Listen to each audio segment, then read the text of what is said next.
J'avais entendu parler de disparition dans cette forêt, je n'y croyais pas. Jusqu'à ce que je voie les griffes sur les arbres. La créature ne laisse jamais de traces humaines, juste des symboles anciens, gravés dans l'écorce. J'ai trouvé des corps suspendus, parfaitement alignés, comme si quelqu'un organisait un rituel. Elle imite les voix des morts, j'ai cru entendre ma sœur m'appeler, et j'ai suivi. Après chaque disparition, une brume épaisse recouvrait tout, j'avais l'impression qu'elle effaçait nos pas.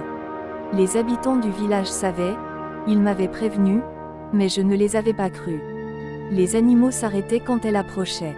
Même le vent semblait se taire. Les blessures sur les corps étaient impossibles, comme si la forêt elle-même avait frappé. Les arbres semblaient se déplacer dans l'ombre, me piégeant, me guidant vers elle. J'ai vu des chasseurs disparaître, puis agir comme si la créature les contrôlait pour tuer d'autres victimes.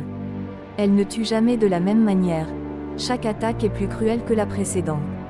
Sur le sol, je voyais des feuilles noircies, des symboles gravés dans l'écorce, un langage que je ne comprenais pas. J'entendais des voix familières me guider, je pensais que c'était un piège, et c'en était un. La lumière se tordait, les ombres se déformaient, j'étais perdu dans la forêt vivante. Quand je regardais les lacs et les rivières, je voyais sa silhouette au lieu du ciel, ceux qui volent un objet de la forêt, ne reviennent jamais. Elle les tue pour récupérer ce qui lui appartient. Chaque corps que je trouvais avait une expression de terreur indicible, je savais qu'ils avaient vu l'indicible.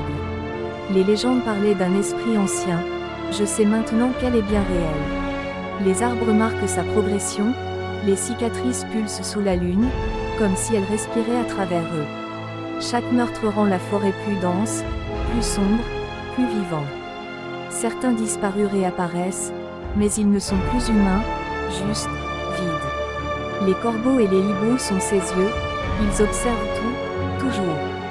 La pleine lune marque son festin, chaque nuit, elle choisit de nouvelles proies, les empreintes disparaissent dès qu'on les voit, comme si la forêt les avalait. Et moi, je n'ai jamais quitté le chemin. Elle m'attendait, depuis toujours, et je l'ai vue.